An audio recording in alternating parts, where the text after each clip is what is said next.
Bueno, y continuamos con Juan José Molina. Yo iba a decir con Franklin González en la segunda parte del programa. Juan José Molina, secretario no, coordinador nacional. Ustedes cambiaron la Cambiamos denominación. esa denominación de los miembros del partido, del comité ejecutivo, de la dirección nacional del Partido Avanzada Progresista. Somos coordinadores. Coordinadores, exacto. Bueno, Juan José, te preguntaba sobre el escenario económico, que puede tener una incidencia importante en lo que pase electoralmente, ¿no? Porque, bueno, puede establecer un tema de prioridades, ¿no? Tú estabas hablando de la reconciliación, estabas hablando de la unidad nacional, estabas hablando del reconocimiento, pero tenemos una realidad económica que afecta precisamente a todos los venezolanos. ¿Qué propone la MUD para hacer frente a esta situación? ¿Y cuáles son las medidas que la MUD estaría dispuesta a acompañar o a tomar? Y si no, la MUD, Avanzada Progresista. Pues. Bueno, mira, en primer lugar yo creo que hay que reconocer las debilidades que existen hoy en día en el país. El tema de una propuesta cambiaria que afecta verdaderamente. Este es un país es un país de importaciones, aquí la economía es de puerto y eso obedece pues a que se ha venido mermando de manera clara y contundente el tema de la producción del país, de los productores del país. La Mesa de la Unidad tiene, porque sí, de ganar la Asamblea Nacional, buscar mecanismos para que se revierta ese tipo de intervenciones o expropiaciones o ese tipo de acciones, tratar de resolver el problema del cambio del tema financiero del país y retomar ese camino de la productividad y de la producción que es fundamental. Tiene que haber alicientes para los productores, también tiene que abrirse la frontera. El tema de la frontera, que uno lo ve hoy en día a lo mejor alejado de una realidad económica, bueno, ahí estamos ahorita cerrando la frontera con Colombia, ahora se piensa cerrar la de Brasil, tenemos problemas con la frontera de Guyana, tenemos un problema con el CARICOM. Entonces nosotros estamos rodeados de problemas. El país tiene que deslastrarse de todos esos problemas, tiene que buscar mecanismos y esos mecanismos pudieran darse si nosotros logramos una mayoría abrumadora en la Asamblea Nacional a los efectos de comenzar a proponer leyes, unas legislaciones que nos permitan ahora, pero faltan 2 meses para las elecciones, más de 2 meses. Faltan realmente más de 2 meses. 2 meses y unos cuantos días. 70 días más exactamente. o menos. 70 días. Antes de esos 70 días que faltan para las elecciones, es imposible pensar en acuerdos nacionales concretos. Bueno, yo creo que, por ejemplo, si nosotros lográramos en este momento, si el gobierno convocara un nuevo diálogo, de verdad que hace falta en el país, este es un momento importantísimo para el diálogo, sobre todo para el diálogo económico, en donde intervengan los sectores productivos del país, en donde se acuerden tomar medidas que permitan resolver los problemas sustanciales de la economía nacional. Bueno, eso sería una victoria política para el gobierno. Tendríamos que ver cómo eso va a mejorar o afectar el tema de la oposición o del oficialismo en las elecciones parlamentarias. Todo es un juego, Vladimir. Todo lo que se haga en este momento va a obedecer a la obtención de una victoria parlamentaria el 6 de diciembre, tanto de la Mesa de la Unidad o de los sectores opositores como del gobierno. Bueno, cada quien va a cuidar sus pasos. Cada quien va a cuidar. Pero aquí hay algo que es muy importante, el poder. Se está defendiendo el poder, los espacios de poder, y se está defendiendo dentro del oficialismo y dentro de la oposición. Esos sectores de poder, esas ansias de poder tienen que ser manejadas con mucha... con una calidad política de primera.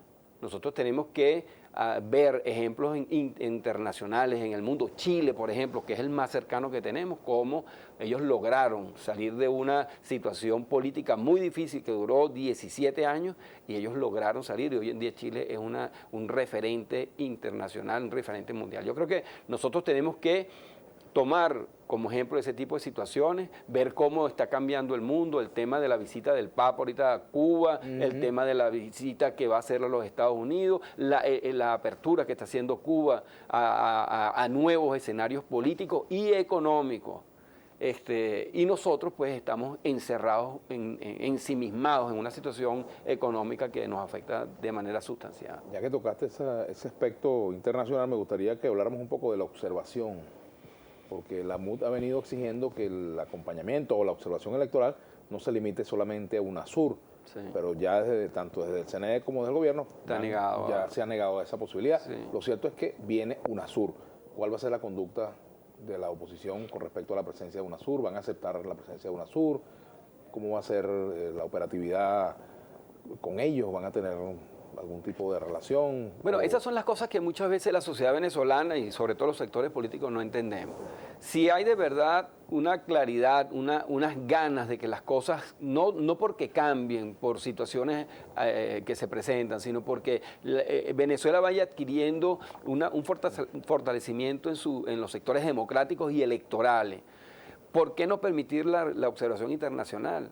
No es como lo dijo Tibisay, que dijo que lo que venían era hacer turismo electoral. Bueno, vamos a cambiar eso. Vamos a demostrarle al mundo que lo que está pasando en Venezuela, si gana el oficialismo o si gana la oposición, son demostraciones democráticas de que en Venezuela nosotros estamos haciendo las cosas como son. Si gana el gobierno, aquí no va a pasar nada y no debe pasar nada, porque si gana, ganó. Y nosotros tenemos que responder con... Si gana, la oposición reconoce el triunfo del Tiene gobierno. que reconocerlo. Nosotros tenemos control sobre las 40.000 mesas electorales que hay en el país. Sabemos quiénes votan y cuántos votos. O sea, Ahora, posibilidad de fraude no hay. no, el tema es que nos puedan hacer el ventajismo con el que se maneja muchas veces el gobierno, las movilizaciones que hacen. Nosotros estábamos hablando inclusive de hacer, más que auditoría, una revisión que puede hacerlo el CNE a las 9, a las 12, a las 3 y a las 6 de la tarde, de cuáles son las condiciones de cada una de esas 40.000 máquinas que lo puede hacer el CNE. Y ver si se está moviendo la gente, cómo ha sido el proceso, si están paradas, para que después no salgan a las 6 de la tarde y decir que bueno, que es que no ha votado un poco de gente y entonces vamos a hacer una grande movilización. Y esos ventajismos que los puede hacer el gobierno, nosotros creemos que se pueden limitar si desde las 9 de la mañana se comienzan a hacer auditoría, no del voto, sino de las máquinas, dónde están, cómo están trabajando, la gente se está moviendo, la gente está votando. Ahora, UNASUR va a traer como observadores a representantes de distintos poderes electorales de la región. Eso es lo que yo tengo entendido, Sí. obviamente, porque y es lo que ocurre tradicionalmente, que vienen los representantes de los tribunales electorales u órganos electorales de cada uno de los países integrantes de UNASUR. Bueno, son gente que tiene, al menos en su país, tiene conocimiento de esto. ¿A ustedes eso le genera confianza? Bueno, mira, lo que puede significar eso, más que la confianza que es muy poca la que le tiene la mesa de la unidad o los sectores opositores del país a UNASUR, es que ahí hay estados, hay naciones que verdaderamente se han identificado, sobre todo en estos últimos días, con el tema de Leopoldo, con el tema de lo que ha venido sucediendo con el tema de la frontera, se han identificado con una política más democrática hacia Venezuela. Yo creo que UNASUR debe garantizarle a los venezolanos y a Latinoamérica que el ejercicio de una veeduría en un proceso electoral no puede ser un interés político y hasta económico muchas veces, porque un país tiene una fortaleza económica o tiene unas perspectivas de fortaleza económica que compra conciencias y observaciones. Entonces yo creo que nosotros tenemos que tener confianza en UNASUR. Yo creo que ahí hay naciones que sí estarían dispuestas a ser veedores creíbles, pero también exigimos que se permita a la OEA o a la Unión Europea que participen. Aquí el que no la debe, Vladimir, no la teme. El que no la debe, no la teme. Claro, también allí hay otros aspectos, ¿no? Las consideraciones de índole política. Por ejemplo, el gobierno tiene en este momento una situación de mucha tensión con la Organización de Estados Americanos. Es cuesta arriba pensar que eso va a cambiar. Claro. Bueno, pero el tema es que el gobierno no puede estar peleado con todo el mundo toda la vida. Ni aquí nosotros tenemos por qué estar peleado. Venezuela se ha convertido en un ring de boxeo interno y hacia lo externo.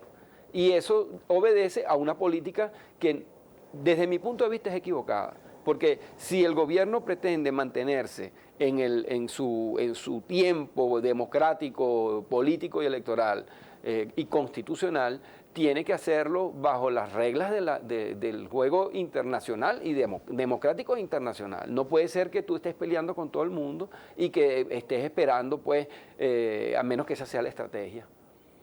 A menos que esa sea la estrategia. Yo peleo para que nadie me toque y me permita a mí entonces hacer dentro del país, cerrando fronteras y haciendo lo que me dé la gana. Y los venezolanos, acuérdate que los venezolanos, Vladimir, no somos gente peleona, no somos como los árabes, los del Medio Oriente. Nosotros cuando Bolívar fue a liberar naciones, fue a liberarlas. Nosotros nos fuimos a conquistar naciones. Y el venezolano, por naturaleza, espera que sus procesos democráticos se den. Esos 40 años que en algunos casos nosotros hemos criticado abiertamente, sí sirvieron para fortalecer el arraigo democrático que tiene el pueblo venezolano. Bueno, se ha anunciado que Estados Unidos estaría estudiando ampliar sanciones contra Venezuela. Juan Sí, José, se ha me venido. gustaría una opinión tuya al respecto. Y esto como consecuencia de la sentencia condenatoria contra Leopoldo López. Sí, ahí han habido ¿Me algunas... respaldan esto? No, yo creo que nosotros yo creo que el gobierno norteamericano tiene que buscar de verdad otras instancias de diálogo con el propio gobierno y con la oposición también. Porque aquí todos jugamos, todos estamos en el escenario político y es bueno que si se van a sancionar, acuérdate que muchas veces el gobierno norteamericano ha hecho declaraciones que más que apoyar a la oposición, lo que hace es apoyar al gobierno y nos ha afectado de manera directa. Ahora, lo importante es el diálogo y que nosotros logremos concertar frente a las políticas internacionales una coherencia que nos permita avanzar como país. Muchas gracias, Juan José. Juan José Molina, dirigente del Partido Avanzada Progresista, su coordinador nacional. Vamos a hacer una pausa. Al retorno estaremos conversando con Franklin González, internacionalista, profesor universitario.